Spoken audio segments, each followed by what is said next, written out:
This channel does not promote any violent, harmful, or illegal activities. All content provided by this channel is meant for an educational purpose only. অপরাধ কি জানেন? জমি মাফিয়ার কথা মতো SIR এর form fill up করেনি BLO. সেই জন্য শুধু তার উপরই অত্যাচার নয়, তার স্বামীর উপরও শারীরিক নির্যাতন করা হয়েছে। এমনই গুরুতর অভিযোগ উঠছে এক দাপুটে কংগ্রেস নেতার বিরুদ্ধে। আর এই কংগ্রেস নেতা নাকি জমি মাফিয়া। আর এই নিয়ে রীতিমতো মালদার হরিশ্চন্দ্রপুরে সুলতাননগরে তুমুল শোরগোল শুরু হয়ে গিয়েছে, তুমুল শোরগোল পড়ে গিয়েছে। গুরুতর অভিযোগ আনা হচ্ছে জমি মাফিয়া তার বিরুদ্ধে। কাসিম উদ্দিন প্রভাবশালী কংগ্রেস নেতা বলে স্থানীয়রা তারা দাবি করছেন। আমি বিএলও এসআইআর এর ডিউটি করি। ও তো 10-15 দিন আগে থেকে আমার বাড়ি যায়, ও অন্য বুথের, কিন্তু আমাকে এসে এইভাবে ফর্ম ফিল আপ করতে হবে, এটা করো না ওটা করো না। আমি ওকে বলি যে আপনি আমাকে আমার কাজ করতে দিন, আমার ডিউটিটা আমি করছি। আমি বুঝতে পারিনি ওর কোনো আক্রোশ হচ্ছে, ও লোকের কাছে বিরোধ সাজার জন্য আমাকে বলে দেখে নেব। এবারে তো প্রতিদিনের মতো আমার স্বামী জমি জমা দেখতে যায়, ওর অপারেশনে রড দিয়ে বাড়ি মেরেছে, অন্ডকোষ চেপে ধরে মানে আত্মঘাতী হামলা, মেরে ফেলার চেষ্টা। কাসিম উদ্দিন। কি করে এই লোকটা? লোকটা ছোটখাটো জমি মাফিয়া। সুব্রত আমার সহকর্মী রয়েছেন আমাদের সঙ্গে। সুব্রত, সে তো গুরুতর অভিযোগ। হ্যাঁ, একদমই তাই, গুরুতর অভিযোগ। এবং সবচেয়ে যে বিষয়টা না বললেই নয়, সেটা হচ্ছে যে এই মহিলাকে বারবার হুমকি দেওয়া হতো বলে অভিযোগ করা হয়েছে। এই বিএলও তিনি বলছেন যে তাকে তার সেই জমি মাফিয়া যেভাবে নির্দেশ দেবেন সেই অনুযায়ী সেই বিএলওকে কাজ করতে হবে। শুধু তাই নয়, কার ফর্ম ফিল আপ কিভাবে করা হবে, কোথায় করা হবে, সেটাও নাকি তিনি নির্দেশ দিতেন। এই অভিযোগ তিনি করছেন। তিনি হরিশ্চন্দ্রপুর থানায় সরাসরি অভিযোগ দায়ের করেছেন, লিখিত অভিযোগ দায়ের করেছেন, এবং সেখানেও তিনি উল্লেখ করেছেন তাকে হুমকি দেওয়া হয়েছিল। এবং তখন তিনি এই বিষয়টি না মানতে চাওয়ায় তাকে দেখে নেওয়ার হুমকি দেওয়া হয়েছিল। এবং খুনের চেষ্টার অভিযোগ তিনি করছেন। তার স্বামীর কিছুদিন আগে অপারেশন হয়, তার পেটে সেলাই রয়েছে, সেখানে পেটে লাথি মারা হয়, তার সঙ্গে যৌন নিগ্রহ করা হয় এবং বিভিন্নভাবে তাকে অত্যাচার করা হয়। এখন তার স্বামীও হরিশ্চন্দ্রপুর হাসপাতালে চিকিৎসাধীন ভর্তি রয়েছেন।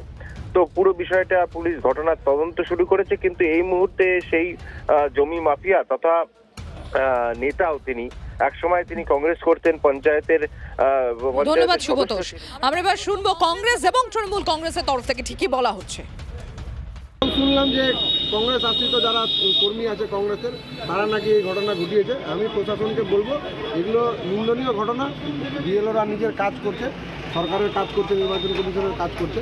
আমি প্রশাসনকে বলবো একদম মানে কড়াভাবে ব্যবস্থা নিতে, যারা এই ঘটনা ঘটিয়েছে তাদের বিরুদ্ধে কড়া ব্যবস্থা যেন, আইনত ব্যবস্থা যেন প্রশাসন নেয়। মারার কাজটা তো পুলিশ তো হচ্ছে তৃণমূলের গার্জেন। তো কংগ্রেসের বাপের দম আছে? কোনো কংগ্রেসে মারতে পারে, আমি চ্যালেঞ্জ করতে পারি। কংগ্রেসকে ওই শিক্ষায় আমাদের দেওয়া নাই, কেউ নাই ওখানে। কংগ্রেসের কেউ লিডারশিপ আছে, কংগ্রেসের কর্মী নাই বললে ভুল হবে, বাট কংগ্রেসের কর্মীরা এগুলো করেনি, একদম গ্যারেন্টি। অবশ্যই তৃণমূল না করুক, আর কে করবে? এসআইআর শুরু, আর সেই এসআইআর শুরুর দিনে আমাদের সকলের নজর কোথায় ছিল? 2002-এর ভোটার তালিকায়। সেই ভোটার তালিকায় যাদের নাম ছিল তারা একেবারে নিশ্চিন্তে ছিলেন। কিন্তু এমন একজন মানুষকে আমরা খুঁজে পেয়েছি যার 2002-এর ভোটার তালিকায় নাম জলজল করছে, কিন্তু শান্তিতে নেই তিনি। কেন?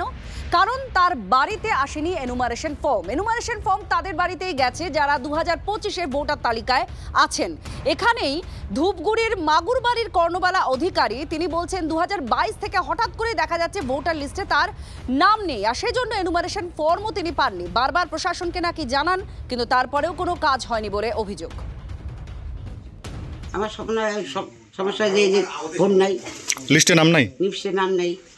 এসআইআর এর ফর্ম আসছে না, আসে নাই, ফর্ম আসেনি। লাস্ট কত সালে ভোট দিয়েছেন? পঞ্চায়েতে ভোট দিয়েছেন? পঞ্চায়েতে ভোট দিয়েছি তো। কত সালে ভোট? 2002 সালে লিস্টে নাম আছে? হ্যাঁ আছে তো। জন্মভিটা কি এখানেই? হ্যাঁ, জন্মভিটা। কখন জানতে পারলেন যে লিস্টে আপনার নাম নেই? জানতে পারলাম এই যে এখন আসলো তো, তাতে বুঝা গেছে লিস্টের নাম নেই। এটা তো ভয় পাওয়ারই ব্যাপার না, নাম না হলে, ভোটটা না হলে কেমন হবে? সমস্যা আপনার দিদির? ওই যে ভোট নাই। মানে কত সাল থেকে ভোট দেন উনি?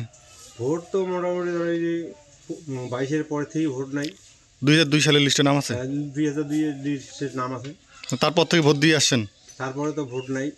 মানে 2002-এর পর থেকে ভোট তো দিয়েছেন? হ্যাঁ। গত বছর পঞ্চায়েতে ভোট নাই। কখন জানতে পারলেন এই লিস্টে নাম নেই? এই যখন ভোট দিতে যায় তখন দেখি কোনো জায়গায় নাই। এসআইআর এর ফর্ম আসছিল? হ্যাঁ, ফর্ম নাই, আসে নাই। কতটা আতঙ্কে আছেন তাহলে? আতঙ্ক তো ওইটাই আছে যে ভোট না উঠলে যাইতে হবে বলে বাংলাদেশ, এরকম কথা বলে মানুষে। এসআইআর নিয়ে এবার বেনজির পদক্ষেপ নির্বাচন কমিশনের। 3 বিশেষ অফিসারকে বাংলায় পাঠাচ্ছে জাতীয় নির্বাচন কমিশন। কলকাতায় আসছেন প্রিন্সিপাল সেক্রেটারি বিসি পাত্র, সেক্রেটারি সৌমজিৎ ঘোষ এবং আন্ডার সেক্রেটারি বৈভব আগরওয়াল। ওই 3 অফিসার কাজ করতেন দিল্লির নির্বাচন সদনে। রাজ্যের সিইও তত্ত্বাবধানে কাজ করবেন এই 3 অফিসার। এসআইআর এর কাজ শেষ না হওয়া অবধি রাজ্যে থাকবেন এই 3 অফিসার।